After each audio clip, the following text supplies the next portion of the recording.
You really need to give up the career entirely as a dependent principal. For many years, Richard Boone stored quiet approximately the position that destroyed him. It made him a celeb, however, behind the scenes, he changed into drowning. Now, the darkish fact emerges. The alcoholism that almost killed him, the dream challenge NBC sabotaged, and why he fled to Hawaii to get away all of it. This is the untold tale of waste television's finest gunslinger, misplaced the whole lot even as combating for his art. Richard Boone born on June 18, 1917 in Los Angeles, California. His father, Kirk Etna Boone, changed into a hit company lawyer. His mother, Cecile Lillian Beckerman, changed into a singer with Russian Jewish roots. The Boone-owned family was rich, however their domestic turned into shaped by means of greater than simply privilege. Boone's father came from an extended line of Americans, tracing return to Squire Boone, the more youthful brother of legendary frontiersman Daniel Boone. His mom's history added a distinct cultural affect, creating a family where records and art combined. As an infant, Boone was stuck among worlds. His father's aspect represented subject and way of life at the same time as his mother's love for tune and creativity gave him an early appreciation for the arts. Growing up in Los Angeles, suppose being surrounded by means of a town on the rise, complete of opportunity, but at this stage, Boone had no plans to turn out to be an actor. He centered on faculty, excelling in each lecturers and sports activities. When he changed into 11, his family moved to Glendale, where he attended Hoover High School. He became a sturdy soccer player, gambling as an offensive guard under instructor Vic Cameron. The sport required sturdiness and strategy, traits Boone carried with him for the relaxation of his lifestyles. But soccer wasn't the handiest component that interested him. He had a deep appreciation for literature and storytelling, even though he didn't yet realize how important that would grow to be. Boone additionally had a mischievous aspect. He'd become recognized for playing pranks, consisting of one at some stage in his college years when he and some buddies staged a complicated shaggy dog story with a dummy on a street near Stanford University. His humor turned into sharp, however he also had a stressed power that stored pushing him toward new stories. After excessive school, he enrolled at Stanford University, one of the maximum prestigious colleges in the USA. But something failed to sense proper. College existence wasn't sufficient for him. He desired something greater, something actual. In 1937, he dropped out and started out exploring exceptional jobs. He labored as an oil rigger, doing difficult bodily hard work that toughened him.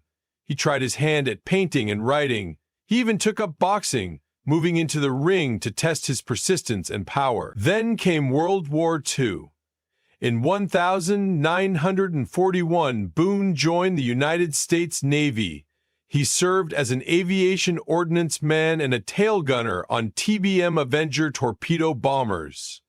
His process became dangerous, requiring him to fire at enemy plane from the return of the aircraft while flying via combat zones.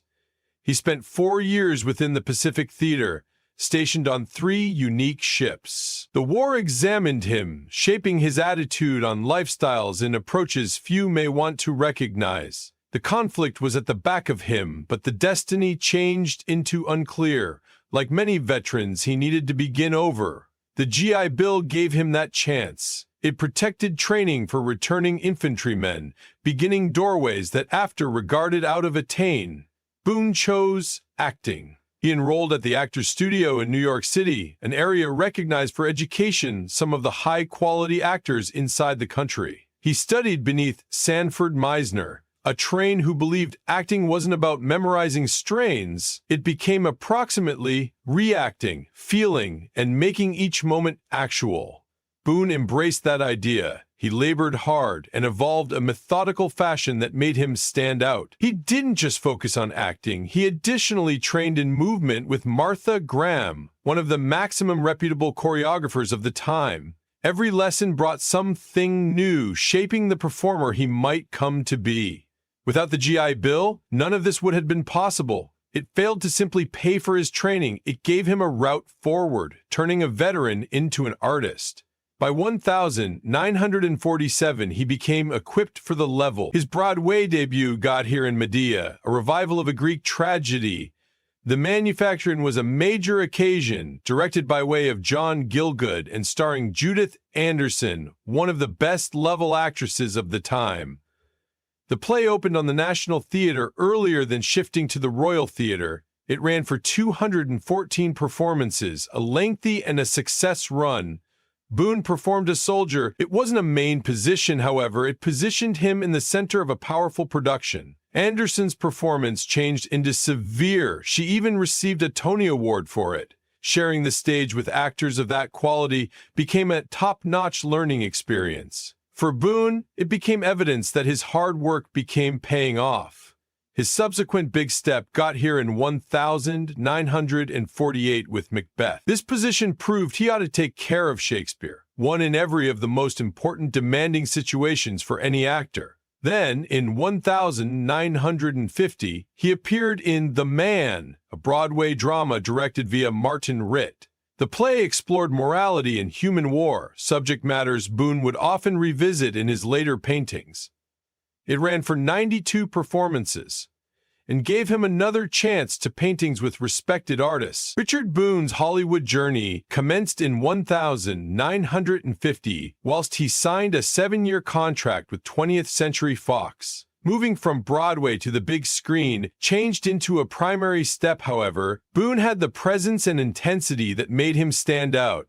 His movie debut got here in Halls of Montezuma, 1951, a World War II drama directed by using Louis Milestone. He performed Lieutenant Colonel Gil Fillen, a Marine officer, along Richard Widmark, Jack Palance, and Carl Malden. The film wasn't just about war, it turned into also used as a recruitment device for the U.S. Marine Corps, including a patriotic importance to Boone's first role. Even as a part of an ensemble, Boone's overall performance stood out. His deep voice and rugged features made him a herbal in shape for Navy roles, something that might define the early years of his career. But it wasn't just about how he appeared. He had trained on the Actors Studio in New York, where he advanced a methodical method to performing. That schooling helped him carry realism and intensity to his characters. Halls of Montezuma turned into extra than just a primary film. It set the tone for his career, proving he should deliver weight and depth to any function. The film itself became beforehand of its time, using flashbacks to discover the backstories of soldiers that introduced layers to what might have been a simple warfare movie. 2 years later, Boone took on a position that could cement his ability to play complicated characters. In The Robe, 1953, he played Pontius Pilate in a story about the Roman tribune Marcellus Gallio, performed by Richard Burton. The film became the primary ever released in CinemaScope, converting the manner films have been seen on the big screen. Boone's time as Pilate turned into quick, but he made an effect. He did not play him as a heartless villain. Instead, he confirmed a person weighed down by way of his alternatives. He understood what he had executed, but he chose to disregard his personal guilt. One of his maximum memorable moments within the movie was a small but powerful gesture. After symbolically washing his palms to absolve himself of duty for Jesus' destiny, Pilate later asked for water again. It turned into a subconscious second, a signal that the guilt had no longer left him. Boone's transportive strains like, "Did I? So I did," delivered to Pilate's detached, however pressured nature. The film earned over $17 million and proved that biblical epics had a place in Hollywood. For Boone, it became any other step in shaping his profession. He became no longer just another character actor. He was someone who should make even a quick position unforgettable. That identical 12 months, Boone took on a very one-of-a-kind function in Vicky, 1953.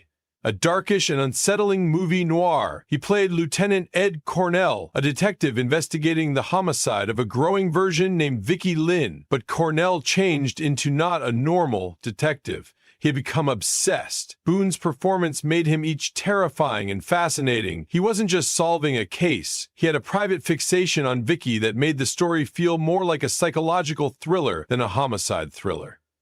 As the film unfolds, Cornell's obsession will become clear. He interrogates suspects with relentless pressure. He appears at their houses uninvited, making them uneasy. But the maximum chilling second comes whilst his condo is discovered. It is filled with photographs of Vicky, arranged like a shrine. This wasn't just about justice. Cornell's mind turned into unraveling. Boone's overall performance made sure the target audience felt that descent into obsession.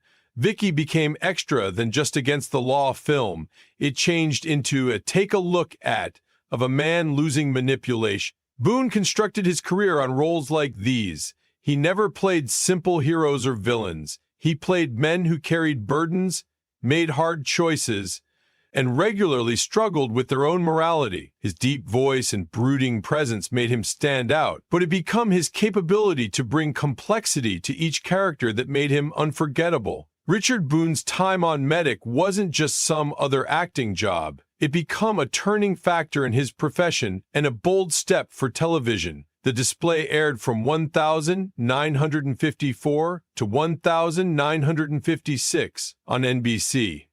Running for 2 seasons, Boone performed Dr. Conrad Steiner, a dedicated physician dealing with real scientific cases. But he wasn't simply the lead actor. He also served as the display's narrator, introducing each episode with a critical and thoughtful tone. This wasn't the type of clinical drama that sugar-coated fact. It'd become uncooked, unflinching, and a ways beforehand of its time. What made Medic stand out turned into its dedication to realism. Instead of filming on simple units, the crew shot scenes at Los Angeles County Hospital. Real docs had been worried behind the curtain to make certain scientific accuracy. The display tackled issues that were hardly ever mentioned on television, which includes mental illness, autism, infertility, and even the terrifying effects of atomic bomb attacks. One episode, Flash of Darkness, confirmed doctors treating sufferers of an atomic explosion, a topic that meditated the deep fears of the Cold War era.